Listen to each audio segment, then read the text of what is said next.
Welcome to icon India. So ఈరోజు మనం ఈ వీడియోలో ప్యూర్ మ్యాథ్స్కి సంబంధించిన ఒక టాపిక్ చూడబోతున్నాం. టాపిక్ పేరు వచ్చేసి ఎత్తులు మరియు దూరాలు. దీన్ని మనం ఇంగ్లీష్లో హైట్స్ అండ్ డిస్టెన్స్ అంటాం. సో యాక్చువల్గా ఈ టాపిక్ అనేటువంటిది దేనికి సంబంధించిన అంశము అంటే మనకి ప్యూర్ మ్యాథ్స్లో భాగంగా ప్రీవియస్గా త్రికోణమితి అనే ఒక టాపిక్ చూసాం. త్రికోణమితి అని చెప్పి అన్నాం. ఓకే, సో ఆ త్రికోణమితికి సంబంధించినటువంటి ఒక అప్లికేషనే, దానికి సంబంధించిన ఒక అనువర్తనమే ఏంటి అంటే ఎత్తులు మరియు దూరాలు అంటాం. దాన్నే హైట్స్ అండ్ డిస్టాన్సెస్. సో ఇది యూజువల్గా ప్రతి కాంపిటేటివ్ ఎగ్జామినేషన్కి, అది ఆర్ఆర్బి కావచ్చు లేదా టెట్ కావచ్చు, సో ఇతరత్ర ఏ కాంపిటేటివ్ ఎగ్జామ్స్ అని ఉన్నప్పటికీ కూడా దాంట్లో ప్యూర్ మ్యాథ్స్లో భాగంగా ఈ ఎత్తులు మరియు దూరాల నుంచి డెఫినెట్గా మనకి ఒక క్వశ్చన్ అడుగుతున్నాడు. దీన్ని మనం ఇంగ్లీష్లో హైట్స్ అండ్ డిస్టెన్స్ అంటాం. సో దీంట్లో ఇప్పుడు బేసిక్ ఇన్ఫర్మేషన్ ఏంటి, ఈ ఎత్తుల దూరాలకు సంబంధించి మనకి ఎగ్జామినేషన్ పాయింట్ ఆఫ్ వ్యూలో ఎటువంటి క్వశ్చన్లు వస్తాయనే అంశాన్ని ఒకసారి చూసే ప్రయత్నం చేద్దాం. ఓకే, సో ముందుగా కొంత బేసిక్ సమాచారం. సో ఏంటా బేసిక్ సమాచారము అంటే, ఫర్ ఎగ్జాంపుల్ ఇక్కడ పరిశీలకుడు ఉన్నాడు అనుకోండి. ఫర్ ఎగ్జాంపుల్ ఇది పరిశీలకుని యొక్క కన్ను అనుకోండి. ఓకే, పరిశీలకుని యొక్క కన్ను.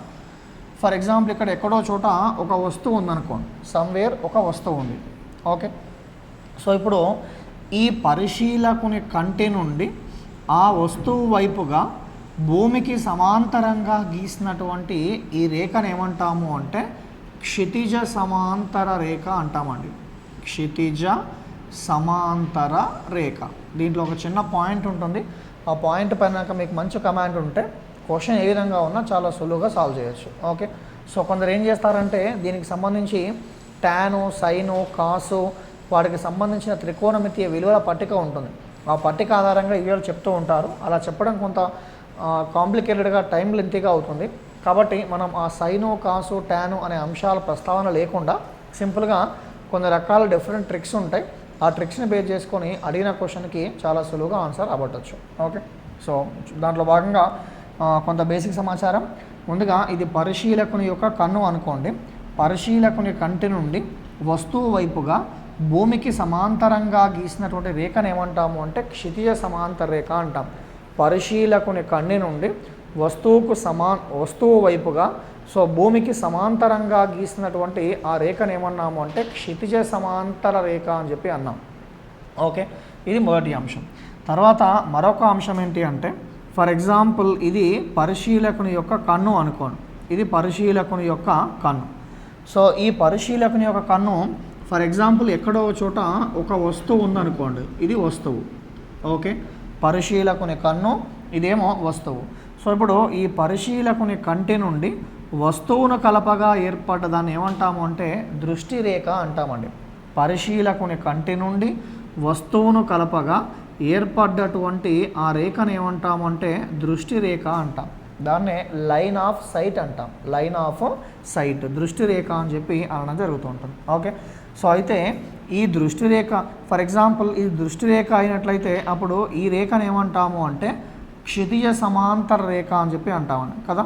దీన్ని ఏమన్నాము అంటే క్షితిజ సమాంతర రేఖ అని చెప్పి అన్నాం కదా. క్షితిజ సమాంతర రేఖ. ఇప్పుడు ఇక్కడ గమనించండి, క్షితిజ సమాంతర రేఖకి దృష్టి రేఖ అనేటువంటిది పై వైపున ఉందా కింది వైపున ఉందా గ్రహించండి. సో ఇక్కడ మీరు గమనించినట్లయితే క్షితిజ సమాంతర రేఖకి దృష్టి రేఖ ఏ వైపున ఉంది, పై వైపున ఉంది. అలా కాకుండా ఫర్ ఎగ్జాంపుల్ మనము మరొక సందర్భం తీసుకుందాం. సో ఏంటా మరో సందర్భం అంటే, ఫర్ ఎగ్జాంపుల్ ఇది పరిశీలకుని యొక్క కన్ను అనుకోండి. పరిశీలకుని యొక్క కన్ను. ఫర్ ఎగ్జాంపుల్ ఇక్కడ క్రింది భాగంలో ఎక్కడో చోట వస్తువు ఉంది అనుకుందాం. Somewhere you're having okay object. So ఇప్పుడు ఈ పరిశీలకుని కంటి నుండి ఆ వస్తువును కలపగా ఏర్పడ్డ రేఖను ఏమన్నాము అంటే దీన్ని దృష్టి రేఖ అని చెప్పి అన్నాం. లైన్ ఆఫ్ సైట్ అని చెప్పి అన్నాం. ఓకే, మరి ఈ పరిశీలకుని కంటి నుండి భూమికి సమాంతరంగా గీసినటువంటి ఈ రేఖను ఏమంటాము అంటే క్షితిజ సమాంతర రేఖ అని చెప్పి అంటాం. క్షితిజ సమాంతర రేఖ అని చెప్పి అంటాం. ఈ రెండు డయాగ్రామ్స్ నుంచి ఏం గమనించవచ్చు అంటే, సో సింపుల్గా రెండు పదాలు కనిపిస్తున్నాయి. ఒకటేంటి క్షితిజ సమాంతర రేఖ, మరొకటేంటి దృష్టి రేఖ. ఈ అంశాలను బేస్ చేసుకొని మనకి ఊర్ధ్వ కోణము మరియు నిమ్న కోణము అని చెప్పేసి రెండు కాన్సెప్ట్స్ ఉంటాయి. దాన్ని బేస్ చేసుకొని దీనికి సంబంధించినటువంటి క్వశ్చన్స్ అనేవి కూడా ఎలా ఉంటాయో చూడబోతున్నాం. ఓకే, సో ఇప్పుడు ఈ డయాగ్రామ్లో దృష్టి రేఖ అనేటువంటిది క్షితిజ సమాంతర రేఖకి పై వైపున ఉంది. ఈ డయాగ్రామ్లో దృష్టి రేఖ అనేటువంటిది క్షితిజ సమాంతర రేఖకి క్రింది వైపున ఉంది. కాబట్టి క్షితిజ సమాంతర రేఖకి దృష్టి రేఖ అనేటువంటిది పై వైపున ఉన్నప్పుడు వాటి మధ్య ఏర్పడేటువంటి కోణాన్ని మనం ఏమంటాము అంటే ఊర్ధ్వ కోణము అని చెప్పి అంటామండి. యాంగిల్ ఆఫ్ ఎలివేషన్ అంటాం. మళ్ళీ గమనించండి, క్షితిజ సమాంతర రేఖకి దృష్టి రేఖ అనేటువంటిది పై వైపున కనుక ఉన్నట్లయితే వాటి మధ్య ఏర్పడే కోణాన్ని ఊర్ధ్వ కోణము, యాంగిల్ ఆఫ్ ఎలివేషన్ అంటాం. అలా కాకుండా క్షితిజ సమాంతర రేఖకి దృష్టి రేఖ అనేటువంటిది క్రింది వైపున కనుక ఉన్నట్లయితే సో వీటి మధ్య ఏర్పడే కోణాన్ని ఏమంటాము అంటే నిమ్న కోణము అని చెప్పి అంటామండి. యాంగిల్ ఆఫ్ డిప్రెషన్ అని చెప్పి అంటాం. ఓకే, సో ఈ 3 పాయింట్స్ కనుక, సో ఈ 3 అంశాలు ఏంటి, ఒకటి క్షితిజ సమాంతర రేఖ అంటే ఏంటి, మరొకటి దృష్టి రేఖ అంటే ఏంటి, దాంతోపాటు ఊర్ధ్వ కోణానికి సంబంధించిన భావన, నిమ్న కోణానికి సంబంధించిన భావన, ఇది కనుక మీ మైండ్లో ఉన్నట్లయితే అడిగిన క్వశ్చన్కి ఆన్సర్ సులువుగా రాబట్టచ్చు. ఓకే, అయితే మనకి మరి ఆ questions examination point of view అడిగే క్వశ్చన్లో భాగంగా మరి క్వశ్చన్ అనేటువంటిది ఊర్ధ్వ కోణానికి సంబంధించి ఉందా లేదా నిమ్న కోణానికి సంబంధించి ఉందా ఎలా గుర్తించాలి అంటే క్వశ్చన్లో కొన్ని సందర్భాల్లో మెన్షన్ చేయడు. అడిగినటువంటి ప్రశ్నలో అది నిమ్న కోణానికి సంబంధించిన కాన్సెప్టా లేదా ఊర్ధ్వ కోణానికి సంబంధించిన కాన్సెప్టా పొందుపరచడు. అప్పుడు మనమే గుర్తించాల్సి ఉంటుంది. అంటే దృష్టి రేఖ అనేటువంటిది పై వైపున కనుక ఉన్నట్లయితే ఆ కోణాన్ని ఏమన్నాం, ఊర్ధ్వ కోణం అన్నాం. ఒకవేళ దృష్టి రేఖ అనేటువంటిది కింది వైపున కనుక ఉన్నట్లయితే ఆ కోణాన్ని ఏమన్నాం, నిమ్న కోణము అని చెప్పి అనడం జరిగింది. ఓకే, అది ఇక్కడ ఒక ఫ్యాక్టర్ ఏంటి అంటే మనకి ఎగ్జామినేషన్ పాయింట్ ఆఫ్ వ్యూలో అది ఊర్ధ్వ కోణము అయినా లేదా నిమ్న కోణము అయినా దాంట్లో ఏ మార్పు ఉండదు. అంటే ఫర్ ఎగ్జాంపుల్ ఊర్ధ్వ కోణానికి సంబంధించిన ప్రశ్నను మీరు నిమ్న కోణంగా భావించిన లేదా పొరపాటున నిమ్న కోణానికి సంబంధించిన ఆ అంశాన్ని మీరు ఊర్ధ్వ కోణంగా భావించిన వచ్చేటువంటి ఫైనల్ ఆన్సర్లో ఏ మార్పు ఉండదు. సో ఎందుకు అలా ఏ మార్పు ఉండదంటే ఒకసారి చూసే ప్రయత్నం చేద్దాం. ఇక్కడ ఏమంటున్నానంటే ఫర్ ఎగ్జాంపుల్ ఇక్కడ పరిశీలకుని కన్ను ఉంది అనుకోండి, పరిశీలకుని కన్ను ఉంది. ఫర్ ఎగ్జాంపుల్ ఇక్కడ ఏదో చోట వస్తువు ఉందనుకోండి. ఓకే, సో ఇప్పుడు ఈ పరిశీలకుని కన్ను నుంచి నేను వస్తువును కలపగా ఏర్పడ్డ ఈ రేఖను ఏమన్నాము అంటే దృష్టి రేఖ అని చెప్పి అన్నాం. ఫర్ ఎగ్జాంపుల్ ఇది ఒక టవర్ అనుకోండి, టవర్ లేదా ఏదైనా ఒక పొగగొట్టము, టవర్, బిల్డింగ్, భవనము, వాట్ ఎవర్. ఓకే, అట్లా అంటాడు. ఫర్ ఎగ్జాంపుల్ ఇది భవనం యొక్క పాదభాగం. ఓకే, ఇది భవనం యొక్క పైభాగం. సో ఒక పరిశీలకుడు భవనం యొక్క పైభాగాన్ని చూస్తున్నాడు. ఈ విధంగా భవనం యొక్క పైభాగాన్ని చూసినప్పుడు ఈ రేఖను ఏమన్నాము అంటే క్షితిజ సమాంతర రేఖ అని చెప్పి అన్నాం. సో ఇప్పుడు ఈ క్షితిజ సమాంతర రేఖకి దృష్టి రేఖకి మధ్య ఏర్పడ్డ ఈ కోణాన్ని ఏమంటాము అంటే మనం ఊర్ధ్వ కోణము అని చెప్పి అన్నాం. ఓకే, ఇది ఒక అంశం. అలా కాకుండా ఫర్ ఎగ్జాంపుల్ పరిశీలకుడు పైన ఉన్ననుకోండి, పరిశీలకుడు పైన ఉన్నాడు. సో అప్పుడు బిల్డింగ్ పైన ఉన్నటువంటి పరిశీలకుడు నేలపైన ఉన్నటువంటి ఒక వాహనాన్ని గమనిస్తున్నాడు. సో పైన ఉన్నటువంటి పరిశీలకుడు నేలపైన ఉన్న వాహనాన్ని గమనిస్తున్నాడు అంటే ఇప్పుడు పరిశీలకుడు ఇక్కడ ఉన్నాడు, పరిశీలకుడు ఇక్కడ ఉన్నాడు కాబట్టి ఈ పరిశీలకుని కంటి నుంచి ఈ విధంగా గీసిన రేఖను ఏమన్నాము అంటే మనము దాన్ని క్షితిజ సమాంతర రేఖ అన్నాం. మరి ఈ రేఖను ఏమన్నాము అంటే దృష్టి రేఖ అని చెప్పి అన్నాం. సో అప్పుడు ఇక్కడ ఏర్పడేటువంటి కోణాన్ని, వాటి మధ్య ఏర్పడే కోణాన్ని ఏమంటాము అంటే నిమ్న కోణము అని చెప్పి అంటాం. ఒకవేళ ఇక్కడే పరిశీలకుడు ఉండి పైవైపు ఉన్న వస్తువును గమనించినప్పుడు సో ఇదేమో క్షితిజ సమాంతర రేఖ అవుతుంది, ఇదేమో దృష్టి రేఖ అవుతుంది. అప్పుడు వీటి మధ్య ఏర్పడే కోణాన్ని ఏమంటాము అంటే ఊర్ధ్వ కోణము అని చెప్పి అంటామండి, ఊర్ధ్వ కోణము అని చెప్పి అంటాం. ఓకే, అయితే మనకు రేఖాగణితంలో ఒక కాన్సెప్ట్ ఉంటుంది. ఏంటదంటే ఈ రెండు రేఖలు కూడా సమాంతరంగా ఉన్నాయంటాం కదా, these two lines are parallel. ఇవి రెండూ సమాంతరంగా ఉన్నప్పుడు ఈ రేఖను ఏమంటామంటే తిర్యక్ రేఖ అని చెప్పి అంటాం. ఓకే, తిర్యక్ రేఖ, ట్రాన్స్వర్సల్ లైన్ అంటాం. సో తిర్యక్ రేఖ అయినప్పుడు ఈ విధంగా ఇక్కడ మనకి మొత్తం 8 కోణాలు ఏర్పడతాయి. 1 2 3 4 1 4 5 6 7 8 అని చెప్పేసి మనకి మొత్తం మీద 8 కోణాలు ఏర్పడతాయి. సో ఈ విధంగా ఏర్పడ్డ ఈ రెండు కోణాలను ఏమంటాము అంటే ఏకాంతర కోణాలు అని చెప్పి అంటామండి. ఇంటీరియర్ ఆల్టర్నేట్ యాంగిల్స్ అంటాం, ఏకాంతర కోణాలు అంటాం. ఈ రెండు రేఖలు కూడా సమాంతరంగా ఉన్నప్పుడు ఈ ఏకాంతర కోణాలు అనేవి ఎలా ఉంటాయంటే సమానంగా ఉంటాయి. కాబట్టి ఈ సందర్భంలో ఫర్ ఎగ్జాంపుల్ దీన్ని ఆల్ఫా అనుకోండి, దీన్ని బీటా అనుకోండి. అప్పుడు ఈ సందర్భంలో ఆల్ఫా ఈజ్ ఈక్వల్స్ ఏమవుతుంది అంటే బీటాగా అవ్వడం జరుగుతూ ఉంటుంది. అంటే అందుకే మీరు ఎగ్జామినేషన్ పాయింట్ ఆఫ్ వ్యూలో ఆ డయాగ్రామ్ అనేటువంటిది మీరు నిమ్న కోణంగా భావించిన లేదా ఊర్ధ్వ కోణంగా భావించిన ఏ విధంగా తీసుకున్నప్పటికీ వచ్చేటువంటి ఫైనల్ ఆన్సర్లో మాత్రం ఏ మార్పు ఉండదు. ఓకే, ఇది దానికి సంబంధించినటువంటి ఒక సమాచారం. ఓకే, సో ఇది ఒక అంశం. తర్వాత దీంట్లో మరీ ముఖ్యంగా మీరు గుర్తుంచుకోవాల్సిన ఒక చిన్న గమనిక గుర్తుంచుకోవాలి. ఈ గమనికను బేస్ చేసుకొని మనకి క్వశ్చన్స్ అనేటువంటివి ఎలా ఉన్నాయో సాల్వ్ చేయబోతున్నాం. ఓకే, ఈ గమనిక అనేటువంటి చాలా ఇంపార్టెంట్. దీంట్లో 2 పాయింట్స్ ఉంటాయి. ఆ 2 పాయింట్స్ ఏంటో 1 by 1 చూసే ప్రయత్నం చేద్దాం. ఓకే, సో ఇప్పుడు ఇక్కడ ఫర్ ఎగ్జాంపుల్ ఒక త్రిభుజం తీసుకున్నాను, ఒక లంబకోణ త్రిభుజం తీసుకున్నాను. కాబట్టి ఒక కోణం ఎంత ఉంటుంది అంటే ఖచ్చితంగా ఎంత ఉంటుంది, 90 degrees ఉంటుంది కదా. ఒక కోణం 90 degrees. తర్వాత మిగతా 2 కోణాలు అనేటువంటివి ఎట్లా ఉండొచ్చు అంటే 45 degrees, 45 degreesగా ఉండొచ్చు. అంటే 45 + 45 90, 90 + 90 మొత్తం ఎంత, 180 degrees. సో ఇప్పుడు గమనించండి, త్రిభుజములో ఉన్నటువంటి కోణాలు 45 degrees, 45 degrees మరియు 90 degrees అయినట్లయితే వాటి అనురూప భుజాల మధ్య నిష్పత్తి,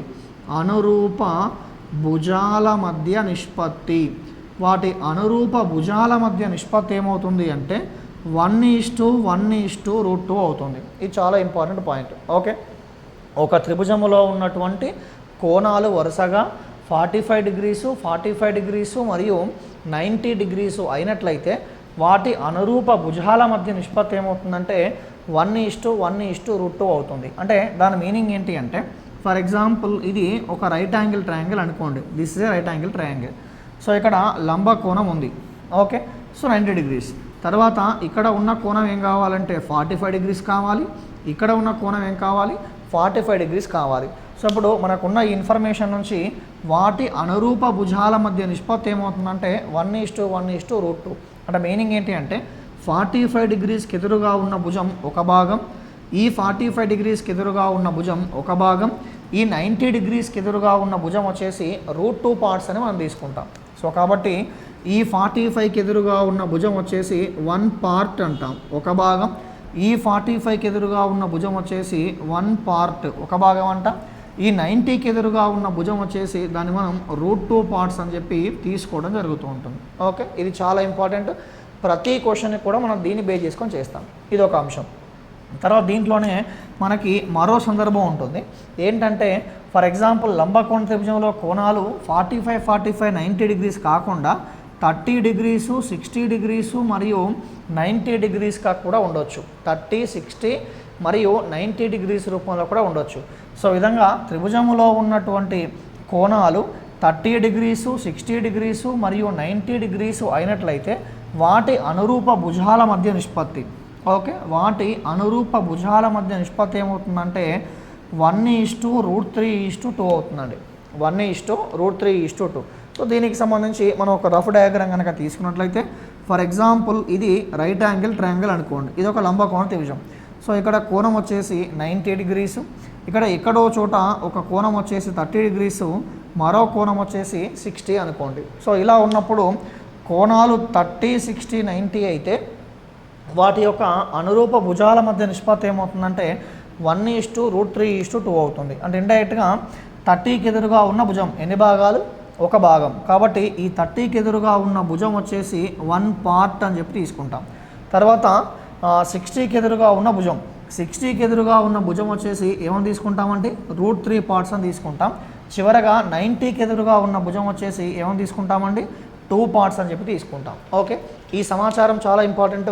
సో దీంట్లో మీకు క్షితిజ సమాంతర రేఖ, ఊర్ధ్వ కోణం, నిమ్న కోణానికి సంబంధించిన కాన్సెప్ట్స్ అది అర్థమైనా కాకపోయినా ఇబ్బంది ఏం లేదు. కానీ డెఫినెట్గా సో ఆ గమనిక పైన మాత్రం మీకు మంచి కాన్సెప్ట్ అనేది ఉండాలి. ఆ గమనిక పైన కనుక మీరు మంచి ఫోకస్ చేస్తే ప్రతి క్వశ్చన్ దాదాపు 99.9% క్వశ్చన్స్ అనేవి మనం ఆ గమనికను బేస్ చేసుకొని చేయబోతున్నాం. ఓకే, కోణాలు 45, 90 అయితే భుజాలు ఏమవుతాయి 1:1:√2 అవుతాయి. కోణాలు 30, 60, 90 అయితే వాటి అనురూప భుజాల మధ్య నిష్పత్తి ఏమవుతుందంటే 1:√3:2 అవుతుంది. ఓకే, ఈ 2 అంశాలు గుర్తుంచుకోండి. సో ఇక వీటిని బేస్ చేసుకొని వీటికి సంబంధించినటువంటి క్వశ్చన్స్ అనేవి ఎలా ఉంటాయో చూస్తే ప్రయత్నం చేద్దాం. ఓకే, దాంట్లో భాగంగా సో ఇక్కడ ఒకసారి గమనించండి, ఈ కోణాన్ని ఏమన్నా ఊర్ధ్వ కోణం అన్నాం, దీన్ని ఏమన్నా నిమ్న కోణం అన్నాం. అవి ఊర్ధ్వ కోణమైనా లేదా నిమ్న కోణమైనప్పటికీ అవి రెండు కూడా ఎలా ఉంటాయన్నా సమానంగా ఉంటాయన్నాం. ఎందుకంటే అవి ప్యారల్ లైన్స్, అది తిర్యక రేఖ అంటాం. సో కాబట్టి ఏకాంతర కోణాలు సమానం అని చెప్పి తీసుకున్నాం. తర్వాత సో అది భుజాలు కోణాలు 45, 45, 90 అయితే భుజాలు వచ్చేసి 1:1:2, కోణాలు 30, 60, 90 అయితే వాటి అనురూప భుజాలు వచ్చేసి 1:√3:2గా మనం తీసుకోవాల్సి ఉంటుంది. సో ఇక ఈ అంశాలను బేస్ చేసుకొని మనకి ఎగ్జామినేషన్ పాయింట్ ఆఫ్ వ్యూలో క్వశ్చన్స్ అనేవి ఎలా ఉండో చూద్దాం. ఇనీషియల్గా కొన్ని బేసిక్ లెవెల్లో ఉండే క్వశ్చన్స్ తీసుకొని ఫర్దర్గా గ్రాడ్యువల్గా ఆ లెవెల్ అనేది డెప్త్గా మనం పెంచే ప్రయత్నం చేస్తాం. Okay, so if you are writing TET examination, మీరు టెట్ ఎగ్జామ్ కనుక ప్రిపేర్ అవుతున్నట్లయితే త్రికోణమితి నుంచి మనకి మొత్తం మీద 2 మార్కులు వస్తాయండి. ఒక మార్క్ ఏమో త్రికోణమితి నుంచి, మరొక మార్క్ ఏమో త్రికోణమితి యొక్క అనువర్తనాలకు సంబంధించి, అంటే ఎత్తులు మరియు దూరాలకు సంబంధించి. ఓకే, ఇది డెఫినెట్గా. తర్వాత ఒకవేళ if are preparing for RRB examination, RRB NTPC కనుక మీరు ప్రిపేర్ అవుతున్నట్లయితే అయితే డెఫినెట్గా మనకి ఎత్తులు దూరాల నుంచి కూడా ఒక క్వశ్చన్ వచ్చే అవకాశం ఉంటుంది. ఓకే, సో కాబట్టి ఆ విధంగా ఈ 2 ఎగ్జామ్స్ కాకుండా ఫర్దర్గా మీరు రాయబోయే ఏ ఎగ్జామినేషన్ అయినప్పటికీ దాంట్లో ప్యూర్ మ్యాథ్స్ యొక్క కాన్సెప్ట్స్ ఉంది అంటే సో డెఫినెట్గా మనకి ఎత్తులు దూరాల నుంచి క్వశ్చన్ పడే అవకాశం ఉంటుంది.